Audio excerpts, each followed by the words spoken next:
Welcome to Justice Losers, the podcast where we discuss entertainment media, namely movies, TVs, and comics.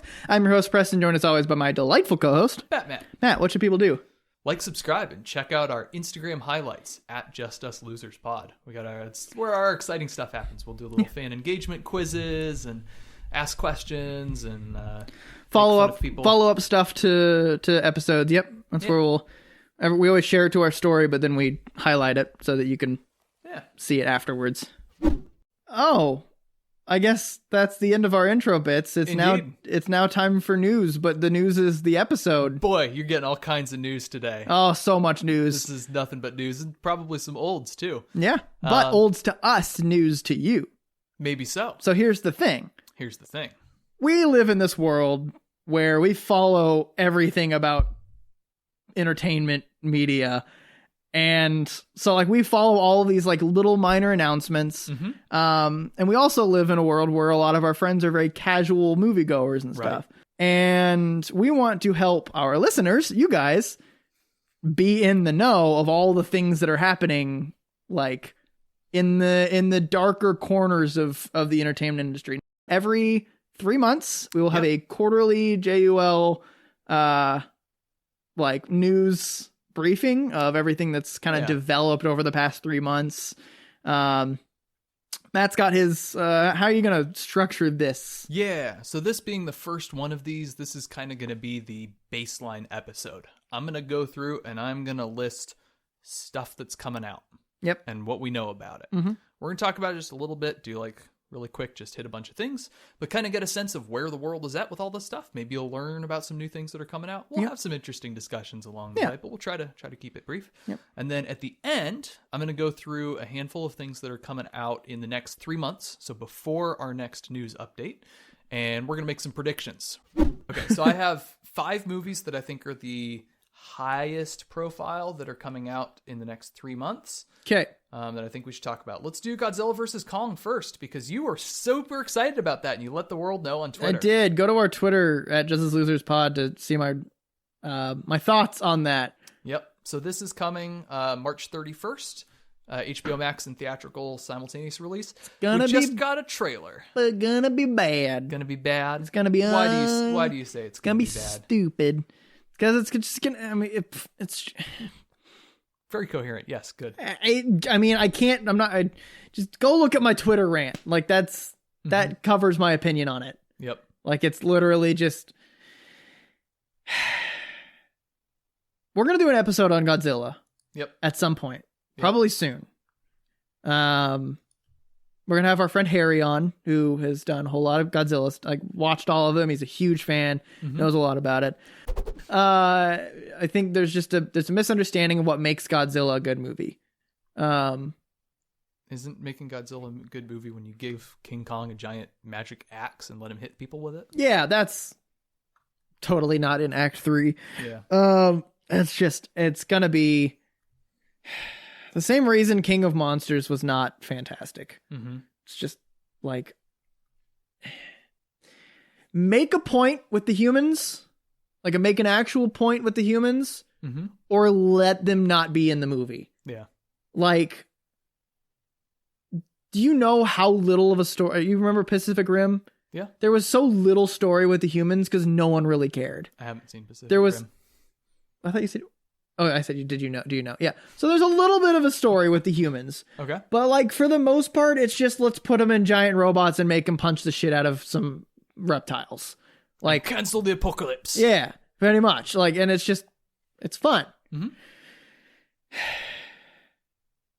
So the way that my roommate was explaining it to me today was that we were, with early Godzillas, the first Godzilla was a metaphor for nuclear stuff. Mm-hmm. The next one, the Shin Godzilla, was a metaphor for red tape and bureaucracy stopping progress, meaning that it's kind of a metaphor for the Fukushima meltdown and how they couldn't fix it, even though they knew it was going to happen because there was too much bureaucratic red tape. Okay. There was a point for the humans being there, not just some stupid human love romance story that's happening while Godzilla and Kong are duking it out. But that's why I go to the movies, to watch Elizabeth Olsen and Aaron Taylor Johnson make goo-goo eyes at each other while Godzilla mashes cities off screen. Yeah, exactly. It's there's two ways you can do it, and they have not been doing it either way. Yeah. And it's like, have the humans be like, oh my God, like this is why this is happening, and then move on. Yep. It's stupid. Yep. We might get Mechagodzilla though. I don't care. But so you think King Kong is gonna kick his ass, and then like Mechagodzilla is gonna be like a cyborg version of him? What is Mechagodzilla? It's a cyborg version of Godzilla. Okay, so Godzilla is going to get completely obliterated by the axe. Probably like his arm and leg and tail cut off, and like probably half his face. And then the humans are going to be like, hey, you were really cool and we need your help. So we're going to build you back with cyborg parts. Or the Godzilla we see in the trailer is not the real Godzilla. And the real Godzilla has been taken and cyborged by evil, nefarious human people. So you think so? We might get Mechagodzilla in this movie. Yeah. Oh God, please no. Yeah. Well, there's a shot where it kind of looks like he might be in the background a little bit, and there's a shot where a dude is standing against a wall, and the wall has some plans on it, and they kind of look like giant robot dinosaur legs. Okay. So, I don't know. I don't know. I'm gonna see this. That's about as much as evidence there is for Court of Owls being in Batman. So. Yeah. All right. What else? Well, give me a prediction. IMDb ranking. IMDb ranking probably 7-1. Okay. Rotten Tomatoes? 8-3. 83%? Okay. I'm going bold on just the way that that Rotten Tomatoes does their rankings. Okay. Because that's 83% of people saying that it's at least a 7. Okay. And I think a majority of people are going to be like, yeah, that was kind of a fun movie. Critic rating probably 6.2. All right. 62%. The critics are going to bring it down. I think Metacritic's going to be a 5.3. 53. Okay. Metacritic 53. Okay. Mine for the record were IMDb 5.9. Rotten Tomatoes critic 31%. Oh wow, I am expecting this to be very bad. Okay. My go-to metric for how good a movie is going to be based on the trailer is how good the writing is in the trailer, and the writing is very bad in this trailer. Yeah. And I can't imagine that they're saving their good lines for the actual movie. Rotten Tomato audience score, I'll say about 65%. Okay. Metacritic 43. So not far from mine on the. Your audience was 83. Oh, right, yeah. Yeah. Okay. What's next? What's another movie? Judas and the Black Messiah.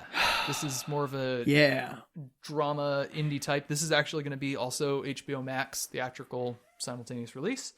Daniel Kaluuya is going to play Fred Hampton, who's a Black Panther leader in the 60s. It's good to see Daniel Kaluuya yelling. Yeah.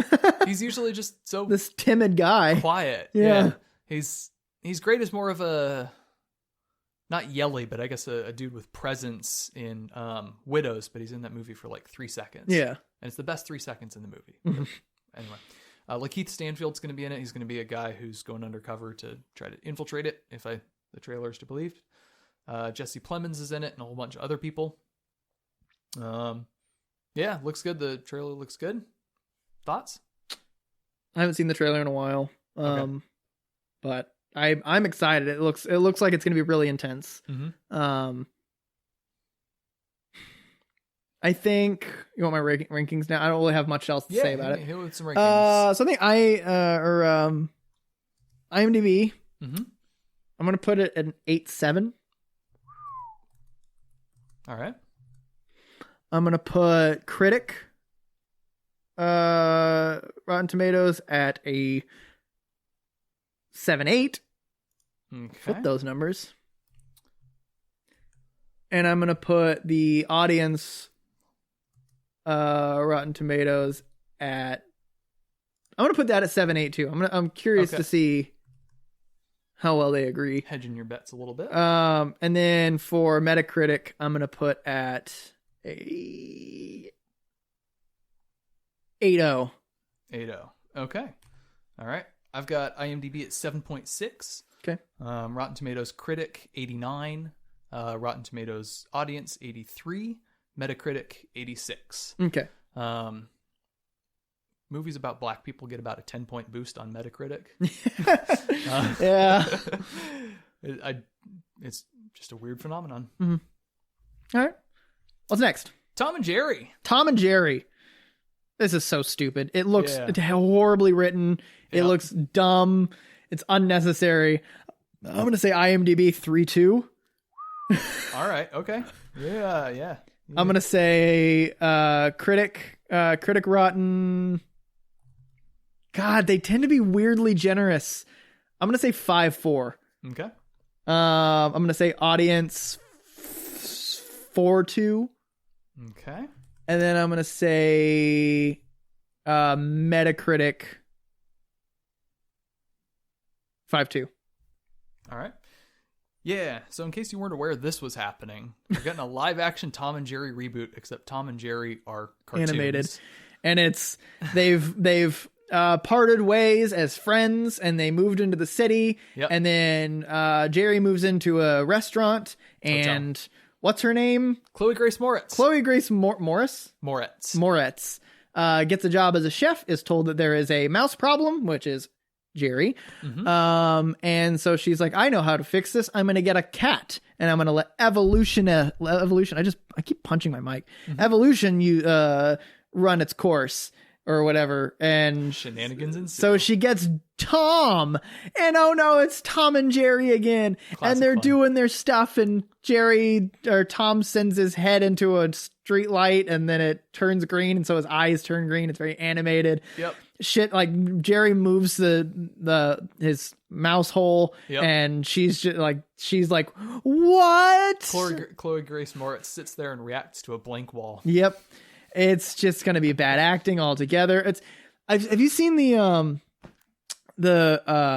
Infinity War joke or behind the scenes of Peter Dinklage acting, and he's got like the tiny little cardboard things around him of the other people he's acting with, and he's like, this is going to be the best acting you've ever seen. Just like really, because you're acting with nothing. Yeah. And that's what she's going to do. It's the same reason all of these things fail. Like I'm sure Sonic is just terrible acting because he's acting with nobody. I don't know. It's just going to be bad. Okay. I was a little more generous. I pegged IMDb at about a 6.3. Okay. It looks bad, but it looks like the sort of thing where people are going to be like, that was just kind of fun and whatever. Yeah. Let's see. Rotten Tomatoes, 57% critics, and let's say 64 audience. Metacritic, 49. I'm guessing that this is going to be the sort of thing where no one can work up enough energy to be offended about it, and they'll just be like, it's okay. It's whatever. Yeah. Raya and the Last Dragon. Raya and the Last Dragon looks... Let's talk about it. Trailer just dropped recently. It is Trope City up in that bitch. Oh boy. It is every single thing. She's got the pet friend. She's got the what is it? Restore peace. Mm-hmm. Swear to God, every time I hear that, I just like die inside. You've got your enemy that's just you, but mean. Yep. With a weird haircut. Then you got Awkwafina. She's voicing the dragon. Oh God. Then they also showed the entire plot or something. Yeah. Like, what? Like, it would have been really nice if they just didn't show the dragon. Yeah. I don't know. It's stupid. For you. Yeah. A lot of bad writing. It's not Pixar. No, it is Disney. It is Disney. It's not Pixar. It's just, you just want to, boy. Also, I love how the animal sidekick has been reduced to a toddler sidekick because they've run out of clever... No, they have an animal sidekick. They got the roly-poly or the armadillo thing. Oh, I didn't even think about that. That's the animal sidekick, yeah. But the goofy one is the toddler. No, I keep wanting to call it roly-poly. I bet the armadillo is going to be goofy. Well, yeah, I mean, it's a Disney movie. Each and everything is going to be That's goofy. True. Give me some numbers. IMDb, 7.4. Okay. Critic, Rotten Tomatoes, 5.8. Audience Rotten Tomatoes, 7.4. And then Metacritic, 5.2.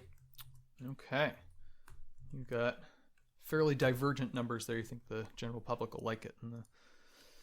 I think it's because it's the right movie that stupid people fall for. Okay. Yikes. Watch it be really good. It's probably not. I don't think it will be. I had IMDb 6.8, which I believe is right at the average of all ratings of IMDb movies. It's like 6.7 or 6.8. Rotten Tomatoes critic 71, Rotten Tomatoes audience 62, Metacritic 61. Feels like the sort of thing where critics are going to be like, oh, it's campy and goofy and kind of Disney, but it's got a nice message and the world building's interesting. I'm kind of getting that read from it. All right. And all right, here's kind of the tough one of the day. Mortal Kombat. We don't have anything. We barely know who's in this. We have the thing of him making the ice blade, which looked really cool. It did look really cool. Really looked dope. I mean, it's a tournament. Yep. I don't know. I think I'll probably put. Do you have any attachment to the Mortal Kombat franchise? Not really. You know anything about it? You ever played a game? I've played 10. Okay. No, I don't really have an attachment to it. It's just a lot of interesting characters. I don't know anything about any of the characters at all. When I say interesting, I mean like this guy can make lightning, and this guy's a reptile or something, and this dude makes ice, and this dude makes fire, and like I guess they're the polar opposites of each other. One of them's Pokemon. Pretty much. Okay. They're Pokemon, but people that kill each other. Sure. It is. I mean, it's human Pokemon. It's Pokemon. You heard it here first. Mortal Kombat, human Pokemon. Yep. I don't know. I think the combat will probably, if they do Mortal Kombat the right way, there will be kind of an interesting story for why they're doing it. There will be combat throughout. Maybe there's like a through line, like a character growth thing that like why they're doing it from the beginning to end. I don't have any information on it. Right. The definitive question: is it going to be the first good video game movie? You know what? I'm gonna say my ratings as it will be the first good video game movie. Okay, let's hear it. I'm gonna say on IMDb it's gonna be a 7.9. All right. Oh yeah, and then I'm gonna say audience Rotten Tomatoes is probably a 8.1. Okay. Critic Rotten Tomatoes is probably a 6.8. Nice. What? Nice. And then Metacritic is probably going to be, I'm going to say even 7.0. All right. Ambitious. Yeah.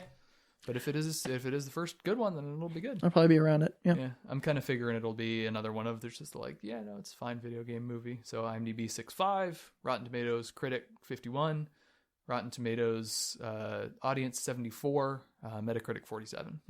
Just kind of like, yeah, it's watchable. Whatever. Yep. Wait till the next one. See if it's a good video game movie. Yep. But I don't know. Maybe it'll be good. Maybe. Anything else? All right. That's all I got. It's everything. All right. That's all I want to talk about. Okay. Hey guys, Preston here. Thanks for watching. Hope you enjoyed it. If you liked what you saw here, make sure to subscribe and hit the bell so you know when we upload these every Thursday. If you want to hear more, we have an unabridged version on Spotify, SoundCloud, iTunes, and any other podcast app. Check us out on Instagram at JusticeLosersPod. See you next week.